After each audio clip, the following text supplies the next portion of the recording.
Oh, William Temple Hornaday was a zookeeper at the Bronx Zoo. He was the director of the Bronx Zoo.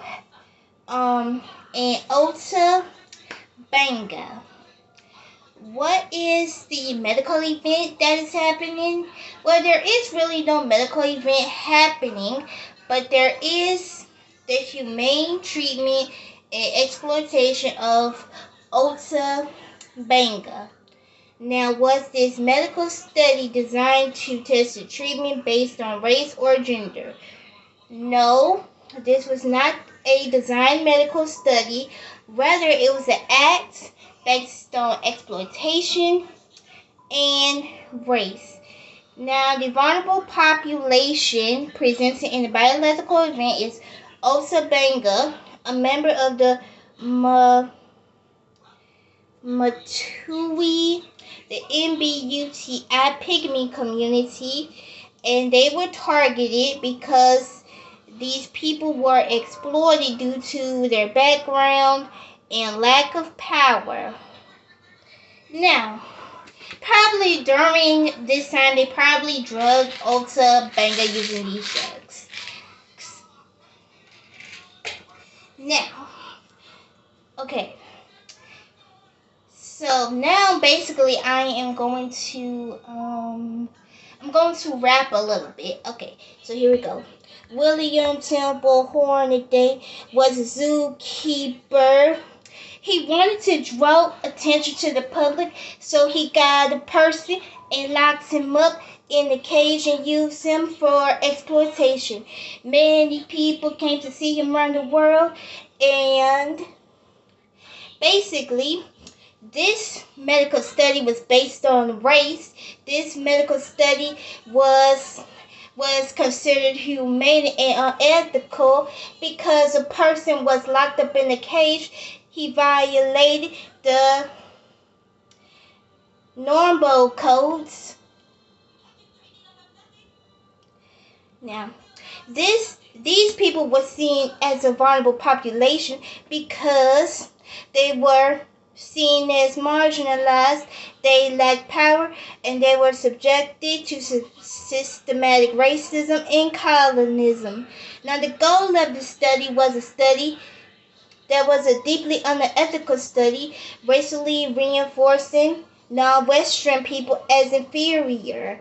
Now, the scientists involved William Temple Hornaday, who was the director of the Bronx Zoo. What is the personal and professional background, and how did they come to designing this study? Wildlife conservation. He wanted to draw public attention to the zoo.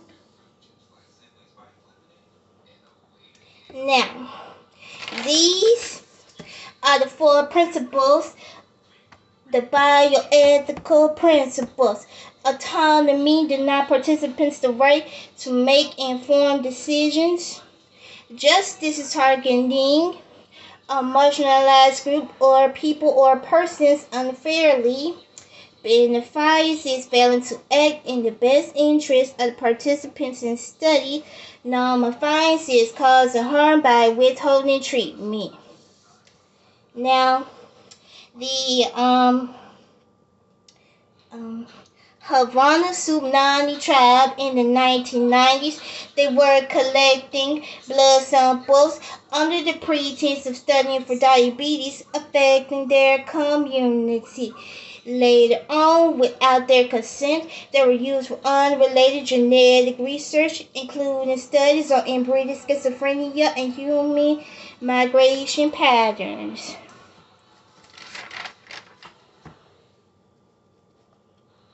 Okay. Basically, this medical event is the humane treatment and exploitation of Ota Benga.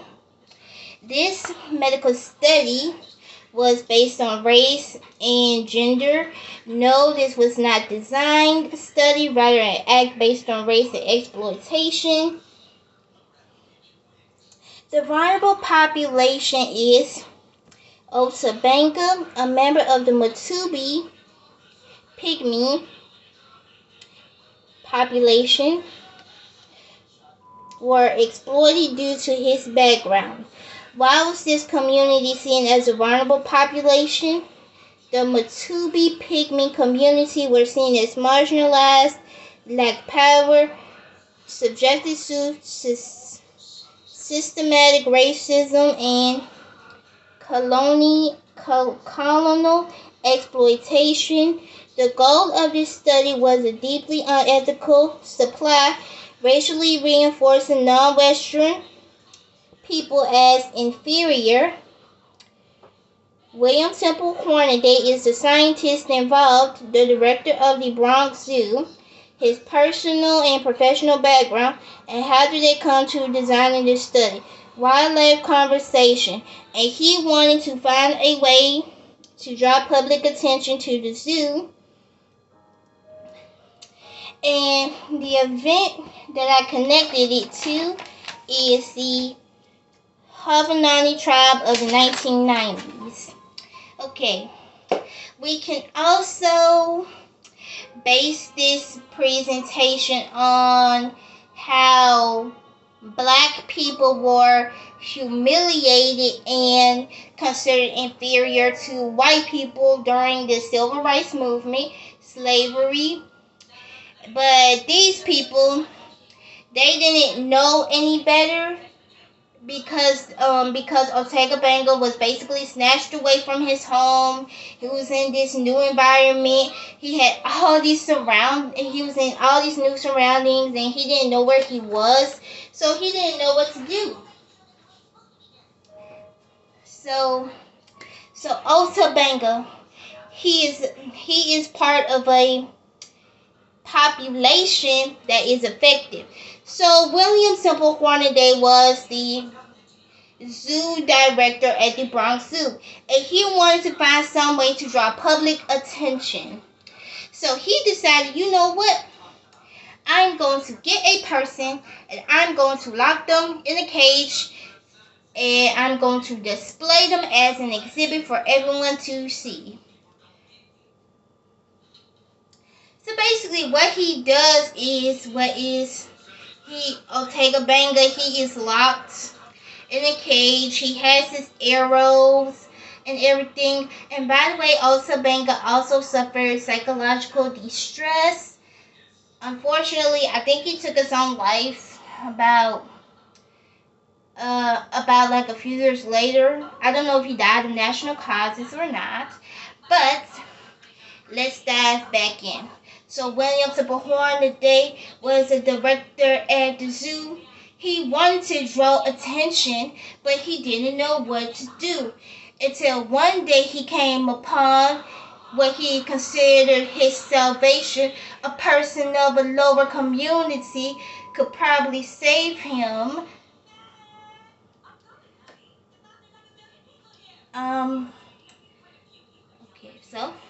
So we got Harriet Tubman, Rosa Parks, and Martin Luther King. They took a stand and said, set my people free. But Ortega Benga wasn't set free. He was locked up in a cage. And he was displayed as an exhibit. He was humiliated and exploited, using him for his own goods.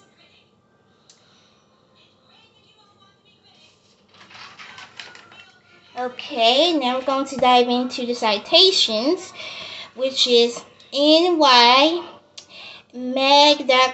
the New York Magazine, pbs.org, https://www.pbs.org, wcs.org, https://www.wcs.org, www.nytimes.com, https://www.nyu.edu. I'm going to see. Okay, this is my citations right here. Okay.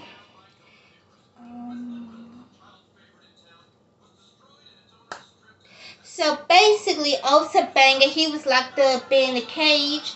He didn't have the room to spread his wings and fly. So this zookeeper treated this person as an experiment. He really didn't care what happened to him. All he wanted to do was draw public attention to the zoo. Okay.